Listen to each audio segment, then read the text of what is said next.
So how's it going, guys? And for my second video, I thought I'd quickly talk about where I start, my armatures, what's inside, what's under the clay. It's pretty standard, but I'll go over it anyway. Armatures. I tend to go with insulation support rods. Pick them up at Lowe's. They make them in different gauges depending on how much weight you're going with. They're great for the skeleton, they can hold a lot of weight. And like I said, Lowe's, Home Depot, for the super heavy stuff you can also get at Lowe's. You don't get it too very often, but all thread rod. It's bendable, but you got something you don't want to go anywhere. That's what you want to go with. And then for the lighter, the tie wires and stuff, you can grab all that stuff right at Michael's. Just go to the floral section, the fake flowers. They have a nice selection, different gauge wires, 22 gauge, 24 gauge, and I believe it says 26. Yes, the lower the gauge, like this 22, it's your heavier stuff compared to your 26, which is super light. You'll use them all. And they also have these guys here,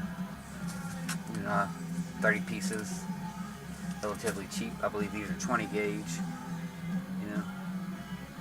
They're great for adding just a little extra strength to your stuff. So yeah, I guess it's pretty standard. Let's see. This out of the way. Wire mesh. You can grab it at a craft store, usually right next to the clay. It's great for, you're doing wings or a flowing cloth,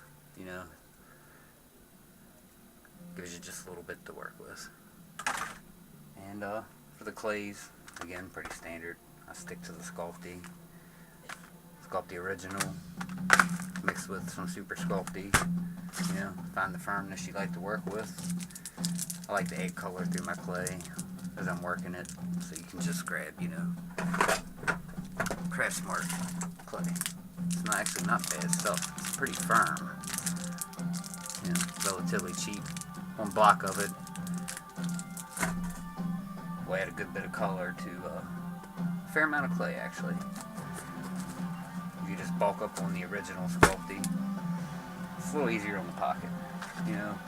Glues, standard stuff, E6000, super glue. You use them all. Two-part epoxy. I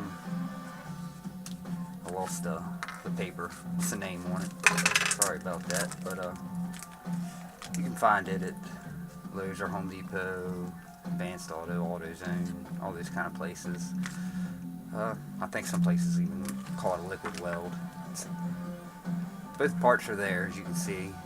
You just kind of pinch some off, squeeze it up, and it'll get super hard in just a few minutes. And so it's great for, if you're doing a stand-up sculpture, you can, mark how deep you want to go into your wood. I suggest all the way to the bottom, but this is just temporary, something I just put together real quick to show you. So I like to leave a little room. This will be a foot, or would be a foot. So I like to leave a little space there.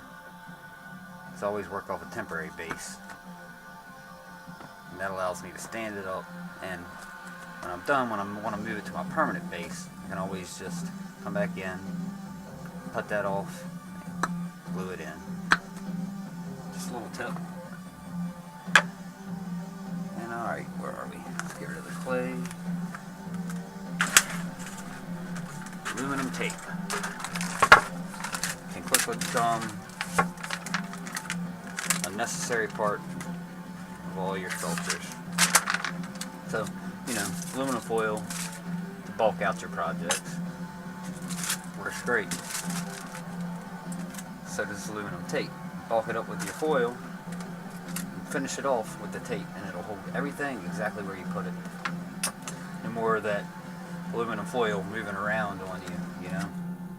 You get it to the thickness you might want. This isn't there yet. I'm still not sure what I'm doing with it. But say this leg was finished, just come in, put my aluminum foil on,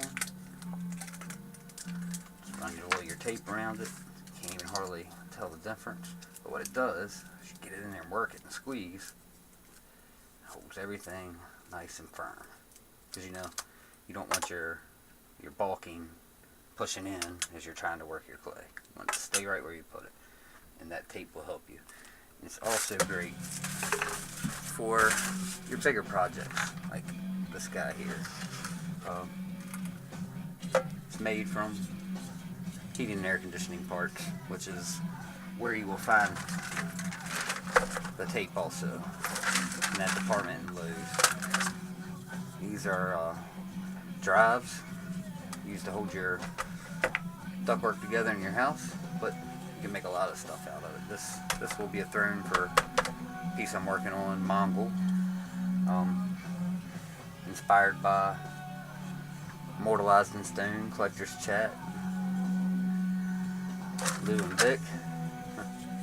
They talked a lot about the throne characters, made me want to build one. So anyway, just your some flat metal. Pick up a sheet of it. You need some snips to cut it. It's easy to cut. You can get these guys in like 4-foot lengths. Cut them to be whatever you want them to be. This stuff tends to be stronger than, well, I don't say stronger than, lighter than wood, but you know, definitely strong enough to do the job. I mean, I could sit in this thing. It's not going anywhere. And it's just held together for the most part. Tape. Again, just something I thought I'd show you guys, you know. Alright, and other than that, maybe just a quick look at tools. For the most part, you can go, you know, right to Michael's and get a pretty standard set. It'll get the job done. And you'll use them. And then you'll find that along the way, you'll need a tool to get someplace, and you just can't buy it. You know, get in some nooks and crannies, and you'll make your own. And you'll end up using them probably more than you'll use the store-bought stuff. You know, just like this guy here, just an old mechanical pencil, bobby pin, just bent the right way so I could, you know, get into the right crevices. And again, you might as well make use of both ends of it. You know, a lot of stuff like that. Just you'll find laying around. A marble glued on the end of a pin. You know, it's a nice big surface. I couldn't find one. You know, usually the biggest you can find in the store is one of these guys. Get a lot more work done on a bigger project with a bigger tool. Popsicle stick. You know, just clipped it. It's just duplicate of one of these, just on a smaller scale for your smaller projects. You know, an ink pen. Dried up ink pen with a BB. Use this thing a lot. It's great for getting in the eyes. It's got just the right tip. You can do smoothing and just a little bit of cutting with it. And you can really kind of get in there and bend it to suit your needs. This guy here, it's got a rubber tip on it. I think it might be for manicures or something. Not sure. But it's a great tool. Yeah. Alright guys, hope this helps some of you. Thanks for watching. You know, any questions? You know, maybe we'll build an armature. If that's something you guys might like to see, you know, let me know. Later.